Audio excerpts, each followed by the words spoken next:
Mesdames et messieurs, bonsoir. Merci de rester avec nous sur 7TV, il est 20h. Bienvenue dans ce journal dont voici les titres. Au sommaire de cette édition, le Grand Magal de Touba est célébré ce vendredi 23 août 2024. L'événement commémore le départ en exil au Gabon du fondateur de la confrérie mouride, Cheikh Ahmadou Bamba, en 1895. L'itinéraire de cet événement historique qui a fini par marquer le monde entier. Près de 5 millions de fidèles ont afflué vers la ville comme chaque année. Dans ce journal, nous allons également parler de l'environnement avec le littoral sénégalais qui vit de plein fouet les effets du réchauffement climatique. Face à l'érosion côtière, les stratégies mises en place peinent à freiner le phénomène. À Mbao, par exemple, la dernière grande houle a emporté une dizaine de maisons sous le regard impuissant des habitants. Madame, Messieurs, voici pour le sommaire, le développement, c'est juste après ceci.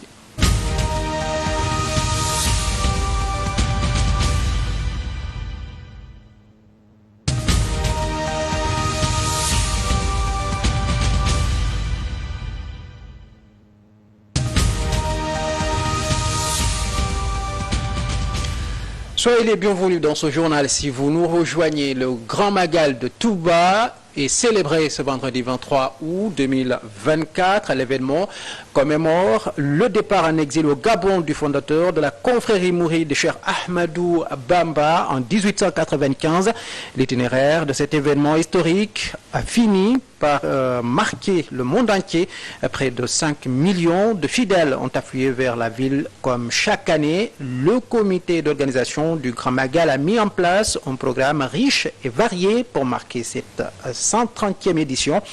Les festivités incluront des panels, des exposés et des conférences sur les enseignements de Cheikh Ahmadou Bamba visant à approfondir la compréhension et la diffusion de ses idées dans le contexte de la mondialisation actuelle. La célébration se tient cette année sous le thème de l'éducation des populations face à la mondialisation et à ses péripéties. Et justement, parlons de ce grand événement religieux. La communauté mouride et des pans entiers de la communauté musulmane et catholique célèbre le départ en exil de Cheikh Ahmadou Bamba au Gabon en 1895. Cet exil fêté en communion par les mourides, les autres confréries du Sénégal, les chrétiens dans la joie et la gaieté cristallise l'énorme victoire culturelle, spirituelle et religieuse du Cheikh contre les forces du mal et le système colonial. Plus de détails avec Ndeye Fatou Wade. En dépit de l'acharnement colonial et des conditions de détention quasi inhumaines, Cheikh Ahmadou Bamba a fini par vaincre ses adversaires.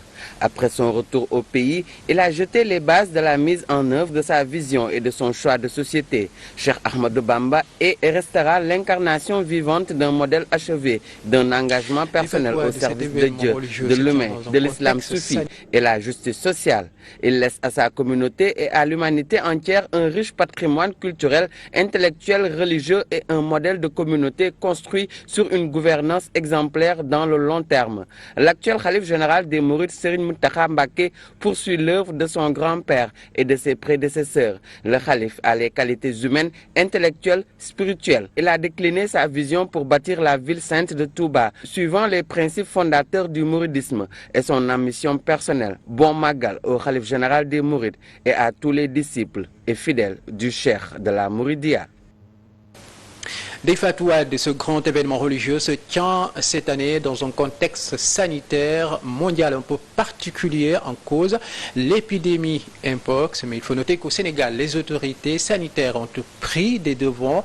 En effet, 6 000 professionnels de santé, toutes spécialités confondues, sont mobilisés selon les autorités. C'est une occasion pour les spécialistes de revenir donc sur les symptômes et les méthodes de prévention de la maladie. Plus de détails avec Dienaba Oumarso. L'épidémie de la variole du singe prend de plus en plus de l'ampleur dans le continent africain, avec plus de 18 000 cas en une année. Mais, selon ce vétérinaire, spécialiste en sécurité sanitaire des aliments, il est important de revenir sur les voies de transmission. La transmission se fait par contact direct le plus souvent entre animal et homme. Hein, et le virus donc, a tendance à passer par des ouvertures. Et ce qu'il faut savoir, c'est qu'après la transmission animal-homme, il peut y avoir une transmission interhumaine. Là aussi, ça peut se faire par contact direct ou bien contact entre bouche à bouche, hein, ou bien aussi, ça peut se faire aussi lorsqu'il y a donc des relations sexuelles. Dr Alioune Badara Diouf alerte sur les premiers symptômes de la variole du singe. C'est que d'abord, de 0 à 5 jours, il y a donc une hyperthermie, c'est-à-dire il y a une forte température donc chez l'homme, avec le plus souvent des céphalées, c'est-à-dire des douleurs au niveau donc de la tête. À partir maintenant du 6e jusqu'au 8e jour, il y a les éruptions, n'est-ce pas, donc de cutanées, c'est-à-dire des boutons qui apparaissent partout, au niveau donc des mains, au niveau donc du visage, au niveau partout, en tout cas partout au niveau donc là où il y a la peau. En effet, le Sénégal mise sur la surveillance épidémiologique pour barrer la route à la variole du singe. Dans ce contexte du Magal de Touba, les moyens de détection sont renforcés. Plus de 600 professionnels de santé, de toutes spécialités confondues, sont mobilisés à l'occasion de cet événement religieux qui regroupe des milliers de personnes. En tout, 186 sites vers lesquels les pèlerins peuvent se présenter en cas de symptômes. L'Institut Pasteur sera chargé de fournir les résultats des tests et des zones de quarantaine seront prévues. Dienaba Oumar Sow, il faut noter qu'aucun cas du variole du singe n'a été détecté au Sénégal, c'est selon les autorités sanitaires. Parlons toujours de religion. Les pèlerins catholiques du Sénégal quittent Dakar ce vendredi 23 août 2024 pour se rendre au lieu saint de la chrétienté. Selon le président du comité interdiocésain national des pèlerinages catholiques, Monseigneur Paul Abel Mamba, cette année, 350 fidèles iront d'abord à Rome où ils démarrent donc leur pèlerinage avant les autres étapes suivantes. Ce compte rendu signé Mamadou Kanté. Tout est fin prêt pour le départ des pèlerins catholiques au lieu saint de la chrétienté. Cette année, 350 fidèles feront le déplacement. Et le parcours qui nous est proposé est le suivant. Rome, en Italie, chef-lieu de l'Église catholique, à Jérusalem et à Nazareth en Israël, à Bethléem en Palestine. Ensuite, à Lourdes en France, à Saint-Jacques-de-Compostelle en Espagne et enfin à Notre-Dame de Fatima au Portugal. Un ressourcement spirituel de 21 jours qui débute à compter de ce vendredi 24 août. Pour cette édition, chaque pèlerin a déboursé 3 500 000, tout frais compris, grâce au soutien conséquent de notre pays pour amortir les différents coûts. Dans la joie et l'allégresse, les pèlerins catholiques iront pour prêcher en faveur de la paix. En lien avec les turbulences qu'a connu notre pays, le Sénégal, en mars dernier, et en lien également avec la situation difficile que traversent les pays que nous allons visiter, Israël et Palestine, mais aussi les autres pays dans le monde, les pays du Sahel. Avant le départ, le comité interdiocésain national des pèlerinages catholiques a tenu sa deuxième assemblée générale, un moment d'échange et de partage des dernières informations entre les pèlerins et les différents encadrements constitués. Et nous allons poursuivre ce journal avec le double meurtre du danseur Abdelaziz Ba, dit alias Aziz Dabala, et de son neveu Boubacar Gano, dit Wali. En effet, il y a du nouveau dans l'enquête selon les Échos. Paru ce vendredi 23 août 2024, les policiers enquêteurs ont trouvé sur les lieux du crime des objets pouvant permettre de remonter jusqu'à l'auteur ou les auteurs du double meurtre. Il s'agit du résidu de chanvre indien, un grand couteau, un tournevis et un téléphone ordinateur. D'autres objets contondants ont été également découverts sur les lieux, ajoute Le Canard, le quotidien d'information, de renseigner que l'appartement de Aziz Dabala, à Pikine Technopole, a été mis sans dessus, sans dessous. En effet, le poste téléviseur a été endommagé, la table basse en verre réduite en morceaux et des fauteuils et des chaises renversées.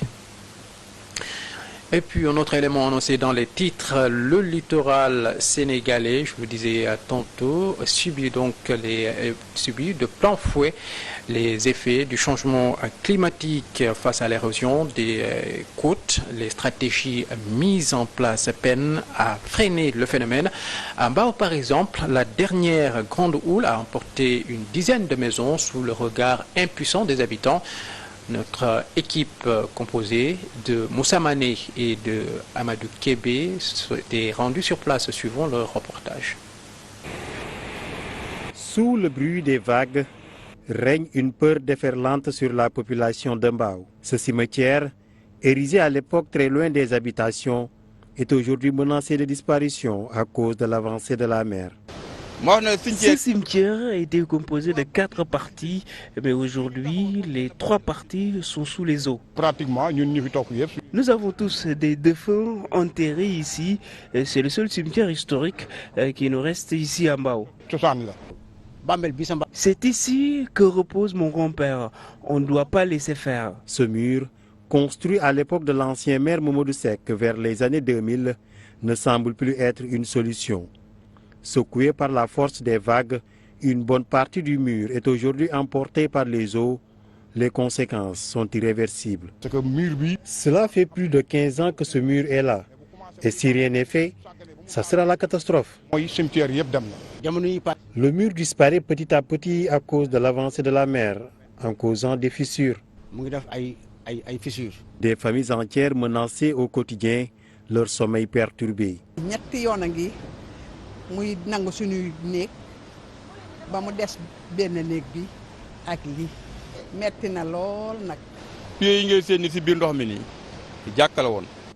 Ces pieds que vous voyez à l'intérieur, c'était des mosquées, mais tout est parti.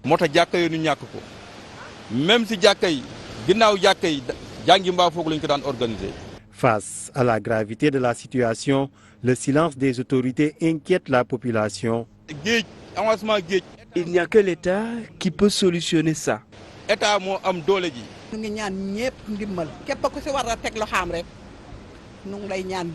Le phénomène du changement climatique est lourd de conséquences, impactant fortement le littoral sous le regard impuissant des résidents. Et puis l'actualité internationale à présent. Dans ce télégramme, nous irons d'abord au Niger, en Centrafrique, en France, et puis au Népal, où 14 personnes sont mortes après qu'un bus transportant des passagers en provenance d'Inde est tombé dans une rivière. La crue exceptionnelle des cours d'eau provoquée par les fortes pluies qui s'abattent sur les pays du Sahel depuis juin a encerclé cette semaine la capitale du Niger, Niamey, presque entièrement coupée du reste du monde. Les principales voies de sortie de la ville ont été submergées par les eaux et le nombre de sinistrés est monté à 11 500 pour Niamey seulement, selon le dernier bilan officiel. En moins de 3 mois, les inondations ont fait 217 morts et 200 blessés et plus de 350 000 sinistrés, selon les autorités militaires.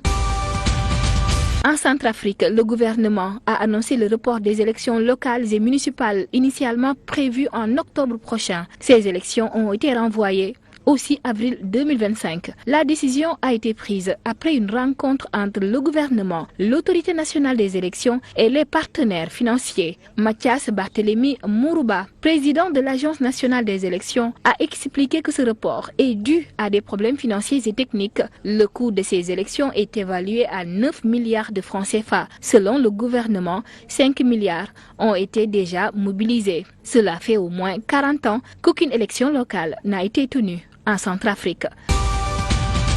La fièvre catarrhale ovine flambe en France ce vendredi. Le ministère de l'Agriculture a confirmé 190 foyers à travers le pays à la date du 22 août 2024. Les animaux concernés sont essentiellement des brebis et des moutons. Certaines souches virales provoquent des retards de croissance chez les animaux malades, la mort de certains animaux et des avortements chez les femelles infectées, ce qui entraîne d'importantes pertes économiques pour les éleveurs, avertit l'Agence nationale de sécurité sanitaire, de l'alimentation, de l'environnement et du travail. Le premier cas a été révélé le 7 août dernier, près de la frontière belge. Au Népal, au moins 14 personnes sont mortes après qu'un bus transportant des passagers en provenance d'Inde est tombé dans une rivière, ont indiqué les autorités. Selon les informations, il y avait environ 40 personnes à bord du bus qui se rendaient à Katmandou, la capitale du Népal. Des opérations de sauvetage sont en cours sur le lieu de l'accident, sur la rive de la rivière Marziangdi. La cause de l'accident et l'identité des victimes n'ont pas encore été confirmées. Mesdames, Messieurs, ça n'est tout pour cette édition. Merci à vous qui l'avez suivi. Prochain rendez-vous tout à l'heure. Donc ne quittez pas. Juste après moi, vous aurez le journal du Magal. Excellente suite de programme. À toutes et à tous.